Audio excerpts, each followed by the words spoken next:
बात जो हमें पहली बार सुनने को मिली और आज बाबा की तिरुभाव तिथि है, हम चाहते हैं कि आप भी श्रवण करें और भगवत सिद्ध चिंत शक्ति कैसी होती है इसको सुनकर के आप उसका अनुभव करें। यमुना जी में जल तो प्रायः विकृति हम लोगों के दुर्भाग्य से रहती ही है। गर्मी में जल बहुत कम हो जाता है और कुछ कई बार दूषित होने से कीड़े मकोड़े भी बहुत हो जाते हैं। बाबा का मचान उधर था तो एक प्रस्ताव आया बाबा के पास कि दिल्ली के आसपास जहां यमुना जी बहुत अच्छी, नहीं तो राजघाट पर ही बढ़िया व्यवस्था करके बाबा का मचान वहां बन जाए। बाबा अब वहां विराजें, यमुना जी के किनारे रहना है तो वहां विराजें। और ये आग्रह राजीव गांधी जी की ओर से आया, वो प्रधानमंत्री थे। तो आग्रह आया और बाबा के पास तो सीधे बोलने की हिम्मत नहीं। तो बड़े महाराज जो वर्तमान में बड़े सरकार हैं वो बता रहे थे कि बूटा सिंह जी कोई थे, वो राजीव गांधी जी के बहुत निकट थे, खास थे, मंत्री भी थे। वो आए।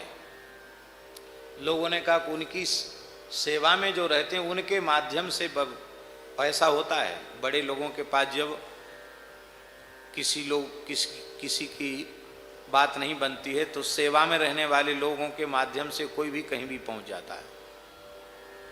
सेवक लोग तो दया कर देते हैं कई बार।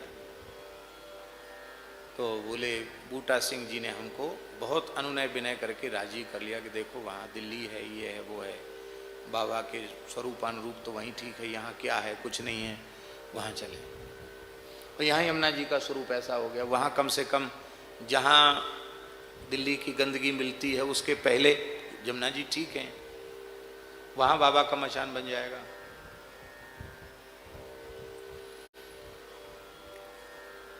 तो हमारे मन में भी आया कि चलो दिल्ली में सब लोग अच्छा रहेगा, दिल्ली तो दिल्ली है, हमारा मन दिल्ली का कराया। तो वो तो चले गए दर्शन करके और मैंने अनुकूल अवसर देख के बाबा से, बाबा मचान पर थे, हम नीचे खड़े थे, उन्होंने सुनाई जो बात कि बाबा आपका यमुना जी के ही तट पर रहने का भाव है, तो दिल्ली में जहाँ यमुना जी का जल एकदम साफ है वहाँ आपका मचान बन जाएगा, वहाँ आप विराजें। क्यों, यहाँ क्या है, ये तो श्रीधाम वृंदावन है, यहाँ क्या है। तो उन्होंने कहा कि यमुना जी के जल में बहुत गंदगी है, दूषित हो गया है जल, कीड़े हैं और यहाँ रहना आपके स्वास्थ्य के लिए हितकर नहीं है।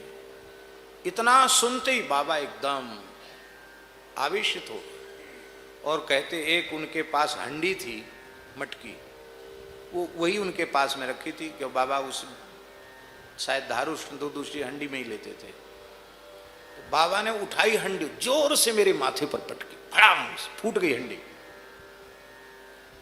और बोले इतना बाबा को कभी आवेश में, दुष्ट पापी, श्री यमुना जी के लिए ऐसा तू बोलता है।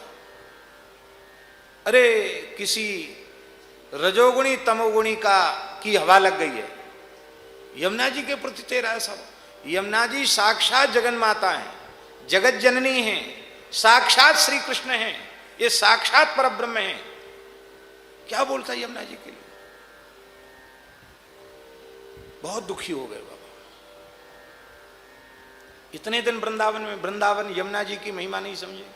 यमुना जी और दूषित, हमारी तुम्हारी बुद्धि दूषित हो गई, यमुना जी तो दिव्य हैं।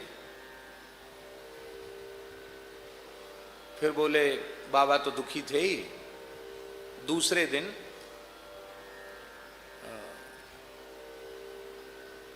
आईजी साहब जो आगरा के थे, बाबा के शरणागत थे, वो आए, रात्रि का समय था। आईजी डीआईजी सब आए दर्शन करने। तो रात्रि में बाबा के यहाँ पहुँचे। बाबा बोले बचवा, हमारे पास साधु रहता है, उसकी बुद्धि मलिन हो गई है। क्यों मलिन हो गई? बोले वो बूटा सिंह आया था ना, उसका असर पड़ गया इस पर, इसलिए बुद्धि मलिन हो गई। तो यमुना जी में मलिनता उसको दिखाई पड़ रही है। और तुम लोग यमुना जी का स्वरूप नहीं समझते हो। तो उन्होंने कहा बाबा हम लोग तो अज्ञानी जीव हैं, हम तो जो दिखाई पड़ता सो ही समझते हैं, यमुना जी का क्या स्वरूप हम क्या जाने। तो बाबा भावुक हो गए। रात्रि का समय था, जाओ यमुना जी का दर्शन करके आओ। बोले हमसे भी कहा बचवा तू भी जा, तेरी बुद्धि शुद्ध हो जाएगी, जा जा बचवा जा। तो नीचे यमुना जी बह रही। आज कहते कहते वे भावुक हो गए। बोले यमुनोत्री तक ऐसा स्वरूप हमने यमुना जी का नहीं देखा। एकदम नील धारा, नीचे तक एक एक रजकण चमक रहा है। यमुना जी के जल से प्रकाश निकल रहा है। केवल हमने नहीं देखा, वो अधिकारी बड़े सबने देखा। बाबा ने कहा यमुना जी का दर्शन करो, ये यमुना जी, दर्शन करो यमुना जी। सब रोमांचित हो गए। मछली कछुआ भी प्राकृत नहीं थे, दिव्य थे।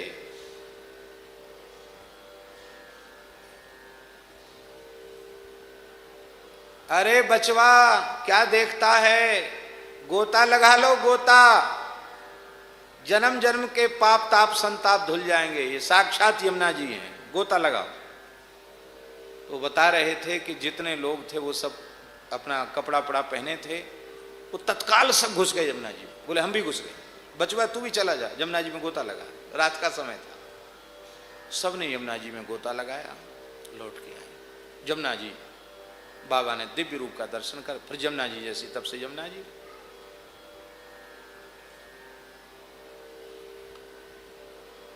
तो उन्होंने कहा कि आज भी बाबा ने कहा था कि यमुना जी को ही मुख्य मान करके ब्रज में प्रधान तो श्री यमुना जी है। बाबा ने कहा ब्रज की आत्मा यमुना जी, ब्रज का प्राण यमुना जी, यमुना जी में कभी दुर्भाव नहीं करना। ये साक्षात श्री कृष्ण की प्रिया है, ठाकुर जी का स्वरूप है यमुना जी। कहते हमारे यहाँ धार कढ़ती है तो सबसे पहली धार कढ़ करके दूध कढ़ के यमुना जी में जाता है।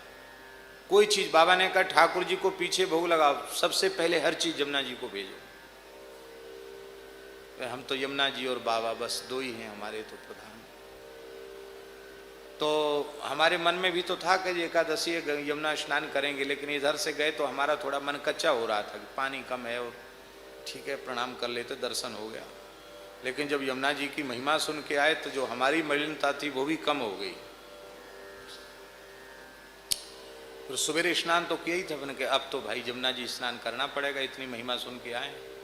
साथ वाले किसी को हमने नहीं बताया कि यमुना जी की हम क्या घटना सुन के आए, कि सत्संग में जो बैठेगा उसको सुनाएंगे। तो फिर खूब यमुना जी में स्नान किया, वहीं संध्योपासन आदि करके फिर आए। तो आज तो बहुत व्यस्तता रही सवेरे से ही। आज यमुना जी से ही आ रहे थे जब आप उतरे। बोलो यमुना महारानी की जय। तो जो अनधिकारी जीवों को भी संकल्प मात्र से दिव्य यमुना जी का दर्शन करा सकते हैं, वे संत कैसे होंगे। आज ऐसे उन महान योगीराज संत की तिरोभाव तिथि है। हम उनके चरणों में सादर दंडवत प्रणाम निवेदन करते हैं।